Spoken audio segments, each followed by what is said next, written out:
It's really, really good races, and also last weekend I watched the race, but after they cancel the race, and this weekend for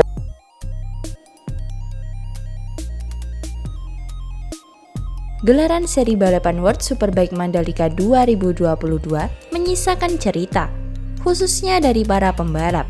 Para pembalap WSBK nampaknya sangat betah berada di Mandalika. Mereka nampak terpukau dengan suasana alam hingga budaya Nusa Tenggara Barat. Meski WSBK sirkuit Mandalika telah usai, ada beberapa pembalap yang sengaja berdiam sejenak di Lombok sebelum kembali ke negara mereka atau kembali berkompetisi di WSBK berikutnya.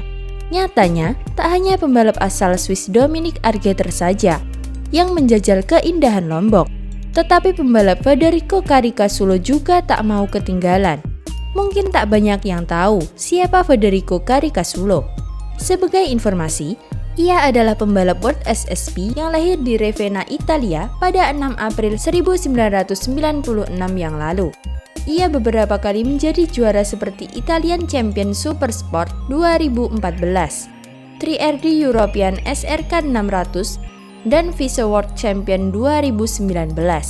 Saat gelaran WSBK 2022 di sirkuit Mandalika, pembalap Yamaha Altea Racing ini berhasil jadi juara 2 dalam ajang World SSP. Ia dikalahkan Niki Tulli, pembalap asal Finlandia. Meski begitu, ia sudah mengamankan posisinya di World SSP. Setelah berhasil jadi juara 2, ia pun tak lupa berkunjung ke daerah-daerah Lombok sebelum balik ke negaranya. Dalam unggahan story Instagram pribadinya, @federico-caricasulo64, ia terlihat jalan-jalan ke Lombok Utara seperti berwisata ke wisata alam hutan pusuk dan ke Gili Tramenak. Dan setelah itu melanjutkan perjalanan ke Bali. Ketertarikan para pembalap terhadap keindahan Nusa Tenggara Barat ternyata telah terlihat sebelum gelaran WSBK 2022. Saat itu sudah banyak pembalap WSBK yang mengeksplor keindahan Lombok dengan beberapa kali menjajal keindahan pantai di sekitar sirkuit Mandalika.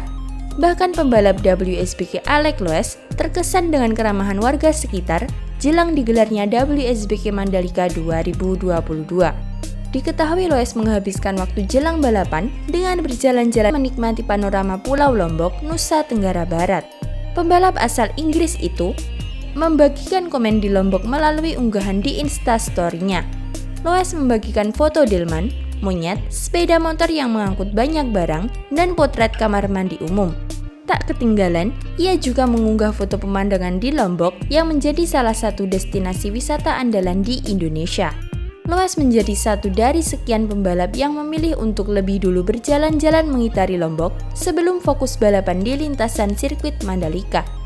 Pembalap-pembalap lain yang juga melakukan aktivitas serupa ialah Andrea Locatelli, Xavi Viers, hingga Scott Redding. Sangat antusias sekali ya para pembalap ini di sirkuit Mandalika. Tentunya kita patut berbangga dengan suksesnya gelaran WSBK Mandalika 2022 ini.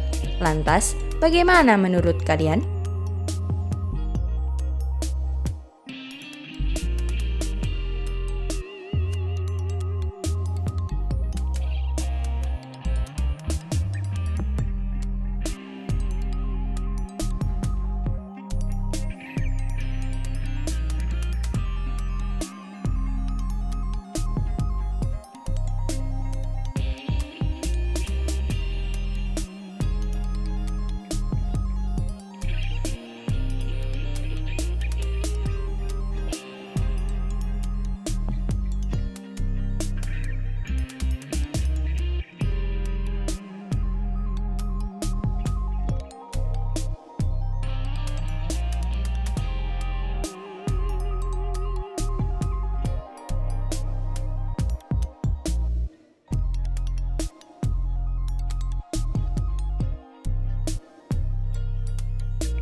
Sirkuit Mandalika terus mematangkan persiapan jelang WSBK yang hanya tinggal menghitung hari.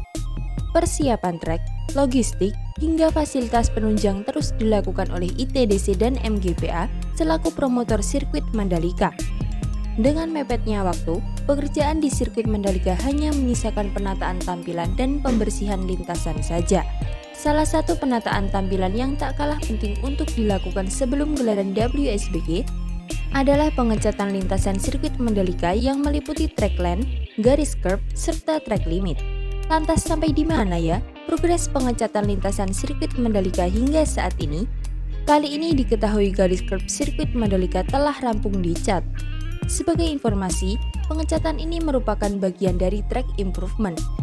Sebelum dicat ulang, beberapa garis curb sirkuit Mandalika diubah menjadi curb Misano yang memiliki ukuran berbeda dari curb standar. Salah satu garis curb yang diubah ke model Misano adalah curb yang berada di tikungan 5 menuju tikungan ke-6. Usai dirubah ke model Misano dan dibersihkan, garis curb dicat oleh ahli road grip asal Inggris. Pengecatan ini pun diketahui gercep dilakukan, sehingga tidak memakan waktu yang lama. Selain garis curb, track limit juga diketahui akan segera dicat. Pengecatan track limit ini perlu dilakukan karena terdapat bekas ban para pembalap yang terlihat sangat mengganggu. Selain itu, pekerjaan di sirkuit Mandalika meliputi pemangkasan rumput hingga pembersihan track area. Perlu diketahui, pembersihan trek diketahui menggunakan cairan khusus atau deterjen untuk mengepel aspal lapisan terakhir sirkuit Mandalika dan juga dengan teknik khusus sesuai standar internasional. Pembersihan dengan teknik ini terbukti sangat cepat. Dalam waktu yang singkat, permukaan aspal yang sebelumnya berwarna coklat langsung berubah warna menjadi hitam pekat dan nampak mewah. Selain persiapan di area lintasan sirkuit, ITDC diketahui juga terus melengkapi fasilitas di sirkuit Mandalika. Salah satu fasilitas yang sangat penting adalah area parkir. Saat ini kami tengah merampungkan penyediaan fasilitas parkir kawasan berikut jalan penghubung dari Roundabout Sunggung menuju area parkir selatan di kawasan The Mandalika, ujar General Manager The Mandalika Bram Subiandoro. Penataan fasilitas parkir di area sirkuit dan kawasan The Mandalika yang dilakukan meliputi pekerjaan pengerasan area kantong parkir, pemasangan penerangan jalan atau PJU dengan solar cell dan sinage penunjuk arah lot parkir. Tidak hanya itu, guna memastikan penyelenggaraan event berjalan lancar, baik di sisi crowd control dan manajemen lalu lintas, ITDC dan MGPA telah melakukan koordinasi dan kerjasama dengan Polda NTB serta Dinas Perhubungan Provinsi NTB. Tentunya semua berharap gelaran WSBK Mandalika November mendatang dapat berjalan lancar dan berbeda dari tahun lalu.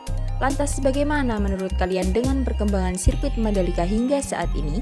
Komen di bawah ya.